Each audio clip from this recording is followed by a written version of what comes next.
কালকে এসে আমাদের সাথে ঝামেলা পাকাইছে। কালকে আমাদের পরে আক্রমণ হয়েছে ভাই।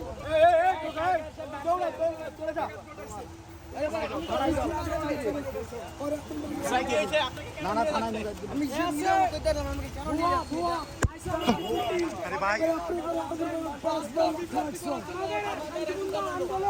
কালকে রাত্রে ভাঙচুর হয়ে গেছে।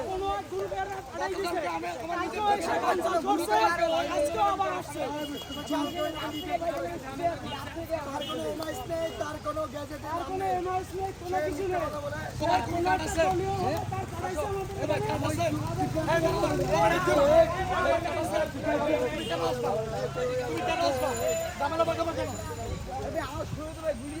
আমি আমার দল থেকে আসি দল আসলে কি নিয়েছে নাম বলেন ভাই, নাম বলেন মামলা করতে চান কোথায় গেল? মামলা কোথায়? আমরা ডিসি স্যারের সাথে কথা বলছি।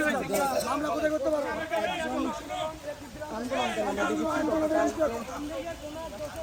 দেখি মামলা কোথায়?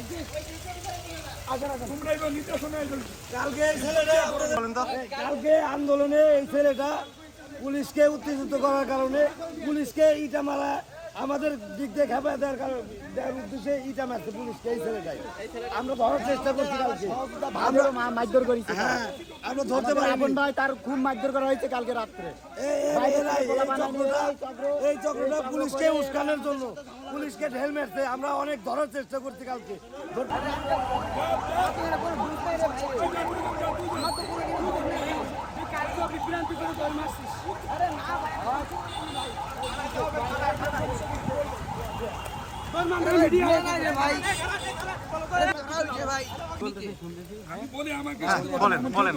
আমি যেহেতু নেতৃত্বে আমরা আছি, আমাদের এখানে বিশৃঙ্খলা না হোক। আমরা যেহেতু বহিরাগত, গতকাল দেখছেন আপনারা বহিরাগত আমাদের গায়ে হাত তুলছে। হয়তো মিডিয়ার মধ্যে আপনারা পাইছেন, ইত্তেফাক 24-এ আমাদের নিউজগুলো নিছে। যেহেতু ওই গতকালকে অনেক বিভ্রান্তি ছড়াইছে, আমরা এইটা বিচারের জন্য অনেক খুঁজতেছি। যেহেতু আজকে পাইছি, আমরা পুলিশের কাছে দিয়ে দেবো। আমরা কোনো হাঙ্গামার মধ্যে নাই। এখন কথা হচ্ছে যে ও তো নিজে ইচ্ছায় আসে না, ওকে নিয়ে আসা হয়েছে। কে নিয়ে আসছে সেই ব্যক্তিটাকে? এমন কি ইনি করছেন? ভাই আপনি আসলে বলবেন। এখন আর কি কথা হইলো, ও যেহেতু একটা দোষ করছে, হ্যাঁ, আপনি তো আর চাইলে ওকে থানায় দিতে পারতেছেন না। আপনি থানায় তখনই দিতে পারবেন ও মনে করেন যে জাল লিভে আসছে, যে ওকে নিয়ে আসে, যে দায়িত্ব করে নিয়ে আসে। আমি কেন নিব? আমার সাথে আসে, মানে চিনি না আর কি, আমার সাথে আসে। একটু বলেন তো উনি কে? কালকে আমরা শান্তিপূর্ণ আন্দোলন করছি, সেই সময় আমাদের মাঝে আসলো, এসে সাংবাদিকের সাথে বিভ্রান্ত কিছু কথাবার্তা বলছে। হ্যাঁ, আমাদের আহতদের নিয়ে বা শহীদদের নিয়ে। তারপরে এখানে পুলিশ ছিল, পুলিশের গায়ে ডিল মারছে। ডিল মারার পরে পুলিশ উত্তেজিত করেছে, আমাদেরকেও ডিল মারছে, মেরে এ চলে গেছে, দৌড় মারছে। আমরা কালকে এরা দৌড়াইছি কিন্তু ধরতে পারিনি। আপনারা জানগা আপন মান নিতে বুঝেন কিছু দিব তো দিয়ে আমাকে পাঠাইছে কেন? ও বহিরাগত। আপনারা জানেন গতকাল থেকে আমরা শাহবাগে ন্যায্য অধিকারের জন্য আন্দোলন করতেছি।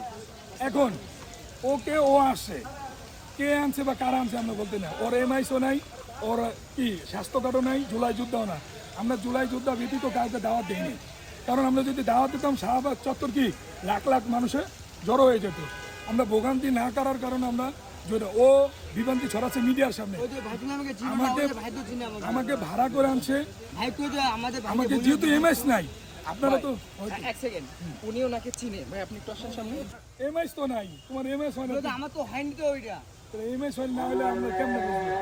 যাক ভাই, আমরা এখন ওকে পুলিশে দিয়ে দিচ্ছি। এটুকু আচ্ছা ভাই, 1 মিনিট, আপনি আমার কাছে আরো ভিডিও আছে, যারা জানেন আসলে